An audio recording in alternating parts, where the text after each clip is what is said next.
আপনি কি জানেন, বছরে মাত্র একবার এমন একটি দিন আসে যেদিন স্বয়ং জগন্নাথ দেব তার মন্দির ছেড়ে ভক্তদের কাছে চলে আসেন?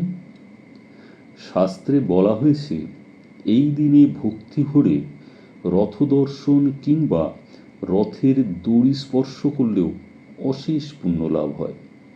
কিন্তু কেন কেন লক্ষ লক্ষ মানুষ পুরীর রথযাত্রায় ছুটে যান? আর কেনই বা মায়াপুর ইস্কনের রথযাত্রা আজও বিশ্বজুড়ে এত বিখ্যাত?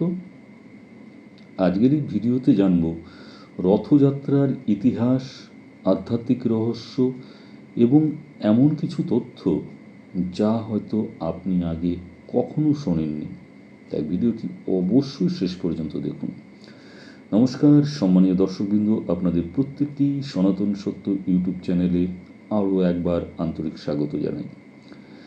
আগামী 31শে আষাঢ় 16ই জুলাই বৃহস্পতিবার পালিত হবে শ্রী শ্রী জগন্নাথ দেবের পবিত্র রথযাত্রা।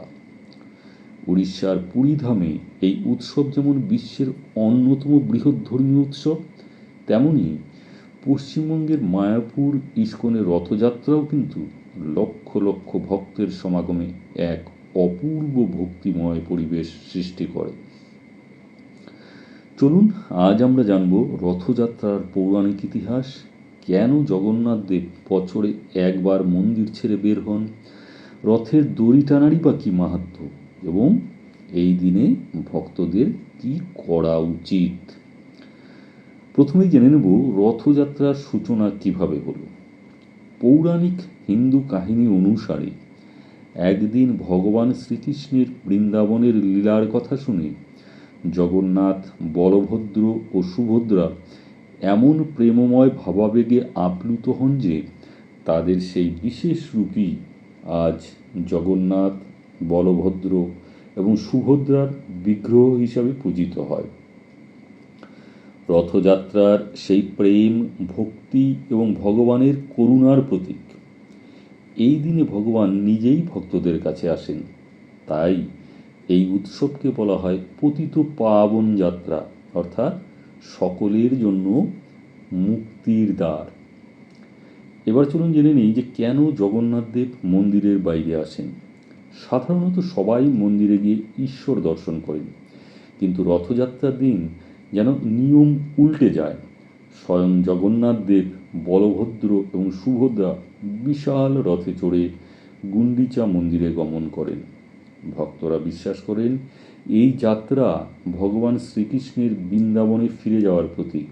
আবার অনেকের মতে এটি ভগবানের পক্ষ থেকে সকল জাতি, ধর্ম, বর্ণ নির্বিশেষে ভক্তদের কাছে ভালোবাসা পৌঁছে দেওয়ার এক মহালীলা। এবার জানব রথের দড়ি টানার কি মাহাত্ম্য, অর্থাৎ কি গুরুত্ব রয়েছে।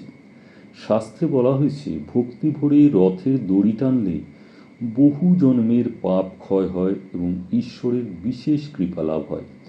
তবে অবশ্যই মনে রাখবেন, শুধু দড়ি টানলেই হবে না, হৃদয়ে থাকতে হবে ভক্তি, বিনয় ও নিষ্কাম প্রেম। যারা পুরীতে যেতে পারবেন না তারা স্থানীয় রথযাত্রায় অংশ নিন, অথবা বাড়িতে বসেই ভক্তি ভরে জয় জগন্নাথ নাম জপ করুন। এবার জেনে নিই মায়াপুর ইস্কনের রথযাত্রার কি বিশেষত্ব। নদিয়া জেলার মায়াপুরে ইস্কনের রথযাত্রাও কিন্তু আজ আন্তর্জাতিকভাবে অত্যন্ত জনপ্রিয়। এখানে দেশ বিদেশের হাজার হাজার ভক্ত একসঙ্গে হরিনাম সংকীর্তন, নৃত্য, কীর্তন এবং মহাপ্রসাদ বিতরণে অংশ নেন। শ্রীল ভক্তি বেদান্ত স্বামী প্রভুপাদের প্রচেষ্টায় জগন্নাথ দেবের রথযাত্রা আজ বিশ্বের শতাধিক দেশে পালিত হচ্ছে।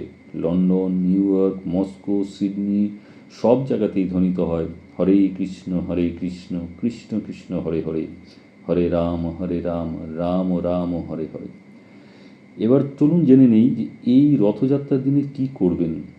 চেষ্টা করবেন সকালে স্নান করিয়ে পরিষ্কার জামাকাপড় পরতে, জগন্নাথ দেবের নাম স্মরণ ও পুজো করুন, গীতা বা ভাগবত পাঠ করুন, দরিদ্র এবং অভাবীদের অন্ন বা বস্ত্র দান করুন, সম্ভব হলে রথ দর্শন বা রথের সামনে প্রণাম করুন এবং সারাদিন ঈশ্বরের নাম জপ ও সৎ চিন্তায় নিজেকে নিয়োজিত রাখুন। রথযাত্রার আধ্যাত্মিক শিক্ষা। রথযাত্রা শুধু একটি উৎসব নয়, এটি আমাদের শেখায় অহংকার ছেড়ে ঈশ্বরের পথে চলতে, সকলকে ভালোবাসতে এবং জীবনের রথের সারথি হিসেবে ভগবানকে গ্রহণ করতে। যখন আমরা নিজের জীবনের লাগাম ভগবানের হাতে তুলে দিই, তখনই জীবনের পথ সহজ ও শান্তিময় হয়ে ওঠে। তো বন্ধুরা, আগামী 16ই জুলাই বৃহস্পতিবার যদি সুযোগ পান, অবশ্যই পুরীধাম, মায়াপুর অথবা আপনার নিকটবর্তী রথযাত্রায় অংশ নিন। আর যদি কোথাও যেতে না পারেন, তাহলে অন্তত ভক্তি ভরে একবার বলুন জয় জগন্নাথ। বিশ্বাস করা হয়, আন্তরিক ভক্তির কাছে দূরত্ব কোনো বাধা নয়। ভক্তিতালে জগন্নাথদেব নিজেই তার ভক্তের হৃদয়ে রথে চড়ে আগমন করেন।